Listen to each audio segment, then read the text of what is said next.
nama budaya, salam kebajikan, salam sejahtera untuk kita semua. Halo Sobat Wisata, selamat datang di Siniar Owi, obrolan wisata Indonesia. Bertemu kembali dengan saya, Rini Sartika Nasution, yang kali ini mempersiapkan sajian menarik untuk kita semua, yaitu isu terhuhuhaha alias terpanas seputar wisata Indonesia. Kali ini kita akan menyorot salah satu kawasan wisata super prioritas, yaitu Geopark Danau Toba. Siapa nih yang udah pernah ke Danau Toba? Atau ada yang belum pernah? Buat yang belum pernah, silakan ke Danau Toba ya, karena jangan... Kali ini kita akan menyorot salah satu kawasan wisata Geopark. Kali ini kita akan menyorot salah satu kawasan wisata super prioritas, yaitu Geopark Danau Toba. Ayo, siapa nih yang udah pernah ke Danau Toba? Ayo, siapa nih yang udah pernah ke Danau Toba? Atau masih ada yang belum pernah ke sana ya? Nah, buat yang belum pernah ke sana, ini wajib banget ke sana ya. Karena kalian akan jawab apa kalau suatu saat malaikat nanya udah pernah ke Danau Toba apa belum? Ya, ntar disuruh hidup lagi gitu ya. Baik, rekan-rekan, sebagaimana kita ketahui bahwasannya Danau Toba tidak hanya terkenal dengan budaya dan juga keindahan alamnya saja, tetapi sampai mendapatkan pengakuan dunia sebagai bagian dari UNESCO Global Geopark. Luar biasa ya. Namun di balik potensi yang luar biasa itu, ternyata masih ada tantangan besar yang harus dihadapin, yaitu kualitas sumber daya manusia. Tapi ada satu tantangan besar yang harus dihadapin, yaitu kualitas sumber daya manusia pelaku pariwisata. Kenapa kita bahas ini? Karena kualitas SDM ini akan menentukan bagaimana pengalaman wisatawan saat berkunjung ke Danau Toba dan menjadi tonggak masa depan kawasan wisata di Danau Toba. Nah, untuk membahas hal ini lebih dalam, saya telah mempersiapkan narasumber yang luar biasa. Langsung saja kita perkenalkan.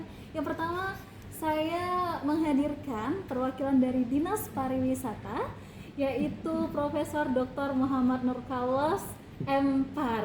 Nah, beliau ini adalah orang yang sangat sibuk dan padat sekali jadwalnya, tapi menyempatkan datang di kegiatan siniar ini. Halo, apa kabar Pak Carlos? Terima kasih sudah datang. Jadi Pak Carlos ini beliau merupakan orang yang sangat rendah hati dan nggak suka ya dipanggil dengan gelar-gelarnya, lebih suka dipanggil dengan panggilan Bang Carlos ya. Benar ya Pak? Bang ya? Bang Carlos. Iya Mbak Rini, terima kasih Mbak Rini sudah diundang ke podcastnya. Cut lah. Halo Pak Carlos, terima kasih banyak telah datang ke siniar ini. Jadi beliau ini merupakan orang yang sangat sibuk, punya banyak kegiatan, dan orang yang rendah hati ya, tidak suka dipanggil dengan gelar-gelarnya, lebih suka dipanggil dengan panggilan Bang, Bang Carlos. Terima kasih Mbak Rini sudah diundang ke dalam siniarnya sebagai narasumber pada kesempatan kali ini. Dengan senang hati. Dan saya juga mengundang seorang narasumber luar biasa, yaitu merupakan seorang pengelola sekaligus pemilik objek wisata yang telah memiliki belasan objek wisata di kawasan Danau Toba, yaitu Ibu Naomi Christina Nainggolan. Halo Ibu. Halo, selamat siang Mbak Rini, terima kasih sudah diundang. Sama-sama Mbak. Dan saya juga mengundang seorang yang sangat luar biasa, merupakan perwakilan dari kita semua, yaitu seorang wisatawan. Jalan bareng Sari gitu. Enggak mau aku. Ulang dulu. Enggak, Biar aja tugas dia motong-motong semuanya. Gas. Sama-sama Mbak.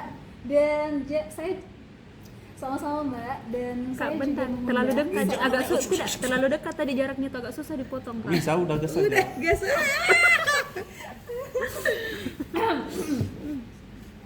Sama-sama Mbak. Dan saya juga mengundang seorang wisatawan yang menjadi wakil dari kita semua sebagai pengunjung ya. Dan saya yakin teman-teman sangat tahu sekali siapa sosok yang satu itu. Siapa lagi kalau bukan Mbak Sari, merupakan seorang influencer bidang pariwisata yang selalu membagikan momen jalan-jalannya pada akun Instagram Jalan Bareng Sari. Pasti teman-teman pada tahu ya. Halo Mbak Sari. Terima kasih Mbak Rini udah undang Jalan Bareng Sari di siniar kali ini. Dengan senang hati Mbak Sari, sekali saya berhasil mendatangkan 3 orang luar biasa untuk membahas isu terhot yang sudah saya katakan di awal tadi, yaitu tentang kualitas SDM Geopark Danau Toba. Sepertinya saya mau tanya-tanya dulu ke perwakilan dari Dinas Pariwisata sepertinya pada Bang Carlos. Halo Bang Carlos. Halo Mbak. Bang Carlos, kita mau tahu apa tantangan terbesar yang dihadapi pemerintah dalam meningkatkan kualitas sumber daya manusia pelaku pariwisata di Danau Toba. Oke, terima kasih Mbak Rini. Jika kita membicarakan tantangan untuk geopark di Danau Toba, menurut saya pribadi dan kami telah riset yang telah kami lakukan, tantangan terbesarnya ada di SDM-nya, Mbak. Terlebih lagi di sisi bahasa. Karena untuk pengunjung yang datang ke Geopark Danau Toba itu tidak hanya dari lokal di Sumatera Utara saja, tapi ada dari luar negeri, dari Malaysia bisa datang, Singapura ataupun yang lebih jauh lagi dari Eropa pun bisa datang. Jadi ketika para pengunjung itu datang, Mbak, kebanyakan dari SDM yang ada di Geopark Danau Toba, mereka menggunakan bahasa daerah, Mbak. Jadi terkendala di bahasa. Begitu pula dengan lokal yang ada di Indonesia, ketika ada orang dari Jawa, dari Kalimantan ataupun dari Sulawesi datang, kebanyakan SDM yang ada di Geopark Danau Toba, mereka menggunakan bahasa daerah yang ada di situ. Jadi terjadi miskomunikasi. Ya, berarti inti tantangannya banyak dari segi komunikasi ya. Maka apa upaya pemerintah untuk mengatasi tantangan tersebut? Apakah ada program-program khusus yang telah terlaksana atau yang akan dilaksanakan? Baik, terima kasih Mbak Rini.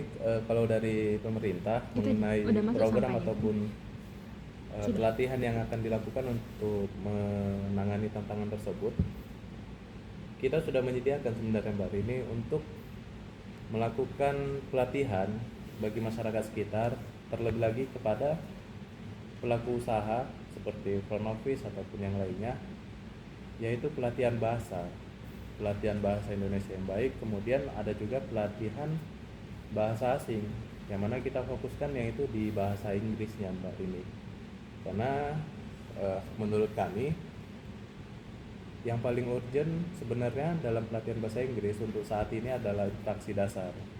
Karena jangan sampai ketika ada wisatawan asing datang, untuk melakukan interaksi dasar saja tidak bisa. Itu yang sangat kita takutkan.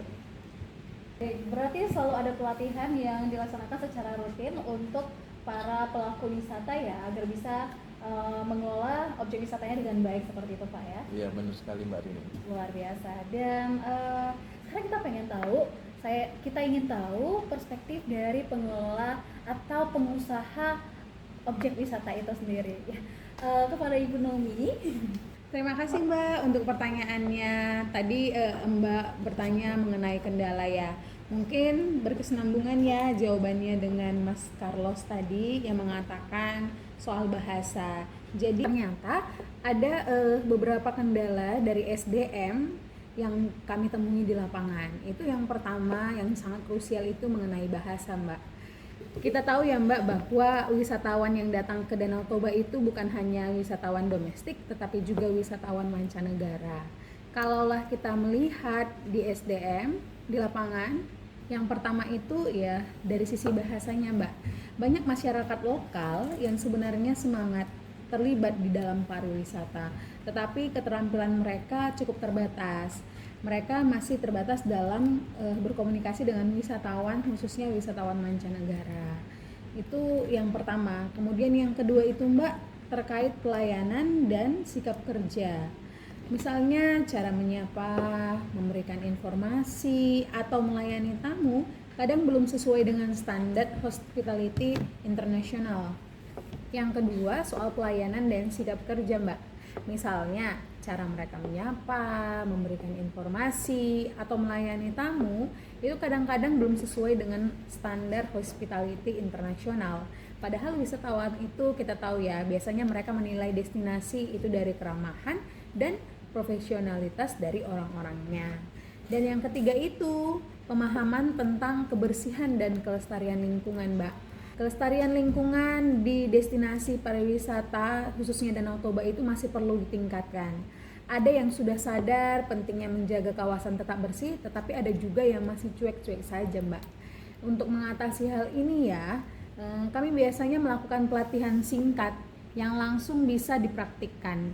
seperti bagaimana menyambut tamu, cara menjawab pertanyaan wisatawan, sampai simulasi melayani turis asing.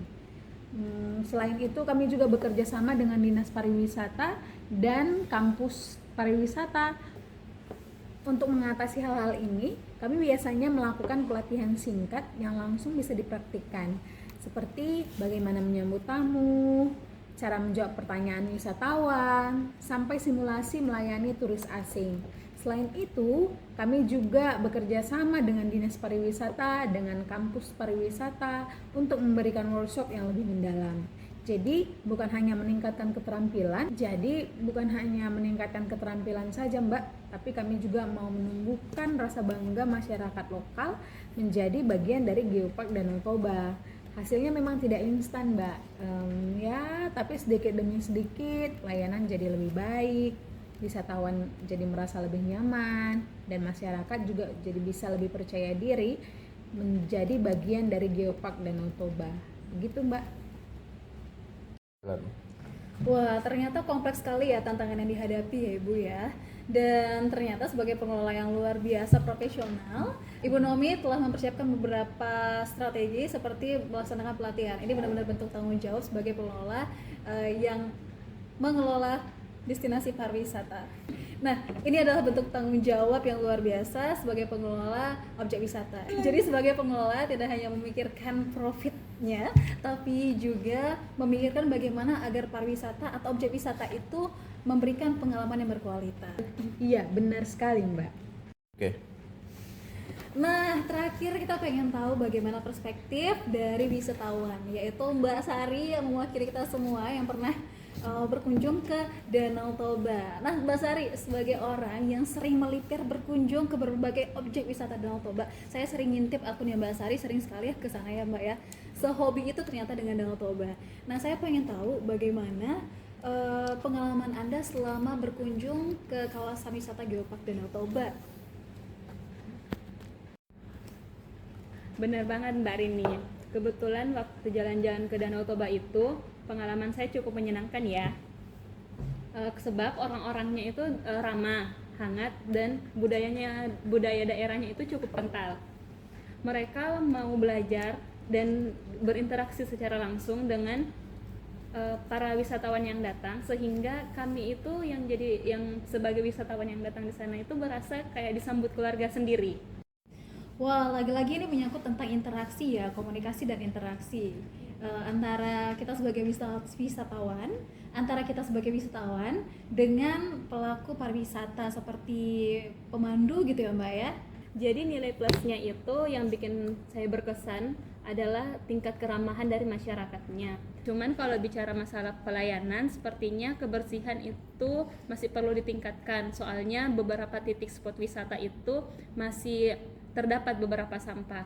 Jadi di samping itu interaksi dan komunikasi antara wisatawan dengan masyarakat sekitar itu masih terbatas. Soalnya bahasa daerahnya itu masih cukup kental. Jadi wisatawan khususnya mancanegara itu agak susah untuk melakukan interaksi secara langsung. Soalnya potensi Danau Toba itu kalau dilihat besar, Mbak.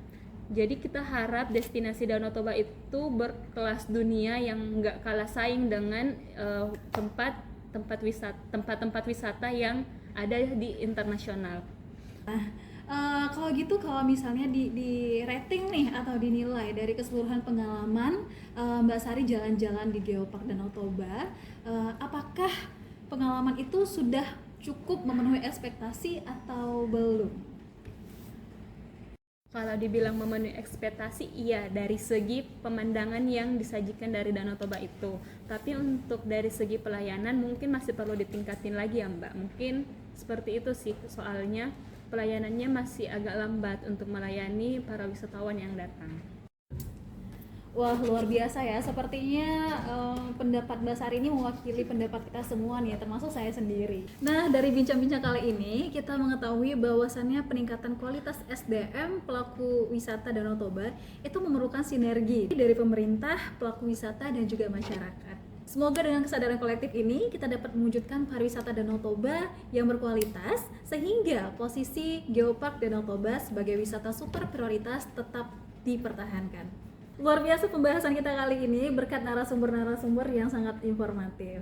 Masih banyak lagi isu-isu panas yang harus kita bahas, yang seru untuk dibahas, tapi sayangnya kita harus dipisahkan oleh waktu. Terima kasih telah menonton Siniar Owi, obrolan wisata Indonesia. Saya Rini Sartika Nasution bersama narasumber luar biasa, ada Bang Carlos, ada Ibu Naomi, dan Mbak Sari. Pamit undur diri. Assalamualaikum warahmatullahi wabarakatuh.